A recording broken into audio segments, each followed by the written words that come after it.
அனைவருக்கும் வணக்கம். இது சங்கிலியன் செய்திகள். செய்திகள் வாசிப்பவர் செய்தியாளர் எஸ். கலாதேவன். இன்றைய இலங்கையின் பிரதான செய்திகள். பிரதான செய்திகளில் முதலில் தலைப்புச் செய்திகள். தமிழர் வரலாற்றில் இது கருப்பு நாள். முள்ளிவாய்க்கால் பேரவலம். மஹிந்த கொழும்பில் இருந்தவாறு நாட்டை மீட்டெடுத்தது எப்படி? சரத் பொன்சேகா கேள்வி. மீனவர் பிரச்சனையில் மிகவும் கவனம். தமிழக முதலமைச்சர் விஜய்க்கு தமிழரசு கட்சி அறிவுரை.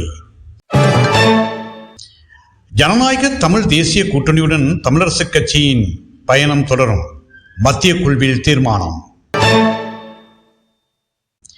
இந்திய அமைதிப்படை காலத்தில் 10,000க்கு மேல் தமிழர் கொலை. சர்வதேச உண்மை மற்றும் நீதிக்கான திட்டம் தகவல். காசாவில் ஏவுகணை தாக்குதல். ஹமாஸ் இராணுவ தளபதி பலி. இனி விரிவான செய்திகள். முள்ளிவாய்க்கால் பேரவலம். தமிழர் வரலாற்றில் இன்று கருப்பு நாள். முள்ளிவாய்க்கால் 2009ஆம் ஆண்டு நடந்த போரின் இறுதி கட்டத்தில் தமிழ் மக்கள் கொத்து கொத்தாக படுகொலை செய்யப்பட்ட துயர் தோய்ந்த முள்ளிக்காய்வாயில் நினைவேந்த நாளான மே 18 பெரும் துயர நாள். இன்று திங்கட்கிழமை தமிழர் தாயகம் மற்றும் புலம்பெயர் சர்வதேசங்களில் அனுசரிக்கப்படுகின்றது. மே 18 பெரும் துயர நாளின் 17ஆம் ஆண்டு நினைவேந்தல் முள்ளிவாய்க்கால் நினைவேந்தல் பெரும் கட்டமைப்பின் ஏற்பாட்டில் இன்று முள்ளிக்காய்வாயில் நினைவேந்தல் முற்றத்தில் இடம்பெற உள்ளது. காலை 6 மணி தொடக்கம் 9:30 மணி வரை முள்ளிவாய்க்கால் கப்பலரி கடற்கரை பகுதியில் இறுதிக்கட்ட யுத்தத்தின் போது உயிர் நீத்தவர்களுக்கு உரிய பிரதிக்கடன் நிறைவேற்றும் கிரிகள் இடம்பெற உள்ளன. அதனைத் தொடர்ந்து முற்பகல் 10:15 மணி அளவில் முள்ளிவாய்க்கால் கொள்கை பிரகடனம் வெளியிடப்பட உள்ளதுடன் ஆரம்பமாகும் நிகழ்வில் முற்பகல் 10:29 மணி அளவில் மணி ஒலிக்கப்பட்டு முற்பகல் 10:30 மணி அளவில் அகவணக்கம் செலுத்தப்படும். முற்பகல் 10:30 மணி அளவில் பொது சுடர் ஏற்றப்பட்டு முற்பகல் 10:35 மணி அளவில் மலரஞ்சலி நடைபெறும். மஹிந்த கொழும்பில் இருந்தவாறு நாட்டை மீட்டெடுத்தது எப்படி? சரத் பொன்சேகா கேள்வி. யுத்தக்களத்துக்கு செல்லாமல் கொழும்பிலிருந்து மஹிந்த ராஜபக்ச எவ்வாறு நாட்டை மீட்டெடுத்தவர் என்று கூற முடியும் என முன்னாள் இராணுவ தளபதியும் முன்னாள் அமைச்சருமான ஃபீல்ட் மார்ஷல் சரத் பொன்சேகா கேள்வி எழுப்பியுள்ளார்.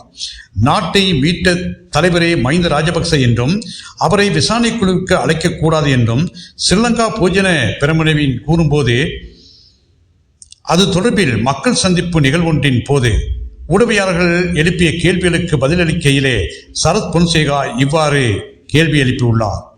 இதன்போது அவர் மேலும் தெரிவிக்கையில், யுத்தக்களத்தில் மஹிந்த ராஜபக்ச இருப்பதை நாங்கள் காணவில்லை.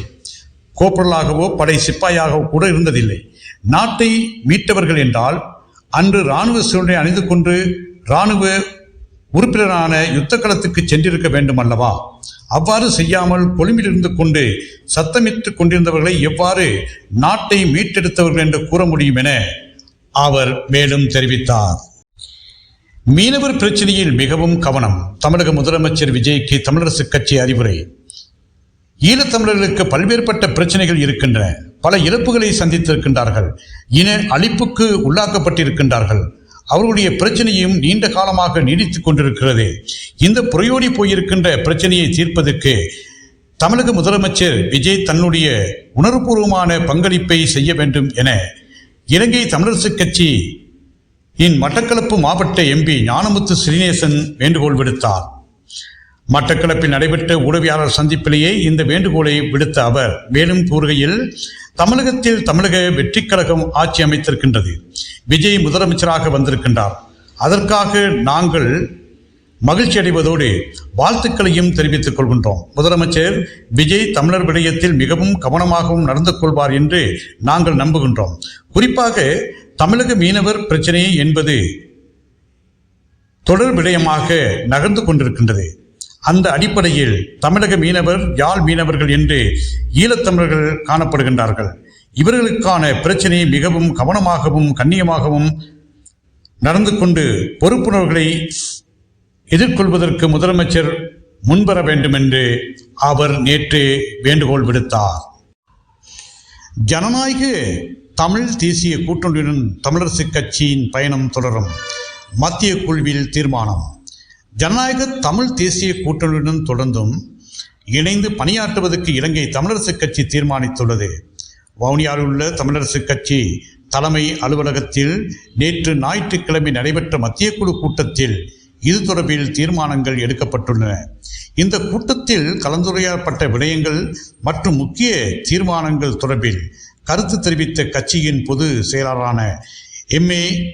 சுமந்திரன் கூறுகையில், கூட்டத்தில் ஜனநாயக தமிழ் தேசிய கூட்டணியுடன் தொடர்ந்தும் பயணிப்பது தொடர்பில் தீர்மானம் எடுக்கப்பட்டது. குறிப்பாக மக்களுடைய பொதுவான பிரச்சனைகள், அரசியல் தீர்வு விடயங்கள் தொடர்ச்சியாக இணைந்து பயணிப்பதற்கு தீர்மானிக்கப்பட்டுள்ளது.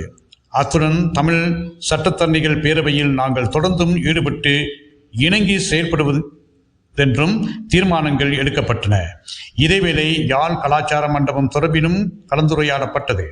இந்த கலாச்சார மண்டபம் யாழ் மாநகர சபைக்கு கையளிக்கப்பட வேண்டும் என்றும் உள்ளூர் ஆலோசனை குழுவை அமைத்து அதனை நிர்வகிக்கும் பணியை முன்னெடுக்க வேண்டுமென்று இந்த கூட்டத்தில் முடிவு செய்யப்பட்டுள்ளது என்று அவர் கூறினார்.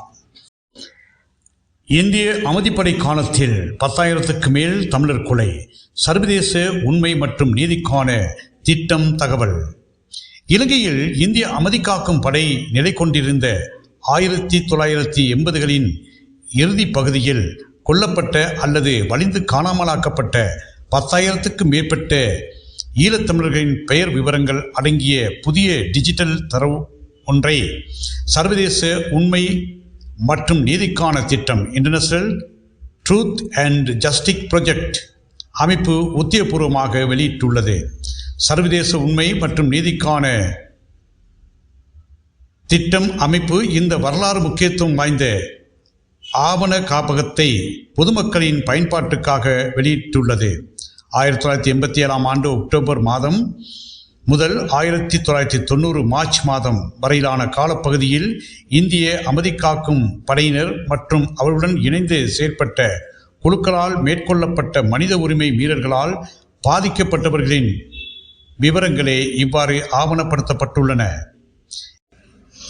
காசாவில் ஏவுகணை தாக்குதல். ஹமாஸ் இராணுவ தளபதி பலி. காசாவில் இஸ்ரேலின் ஏவுகணை தாக்குதலில் ஹமாஸின் இராணுவ பிரிவு தலைவரான இஸ் அல்தின் அல் ஹத்தாத் கொல்லப்பட்டுள்ளார்.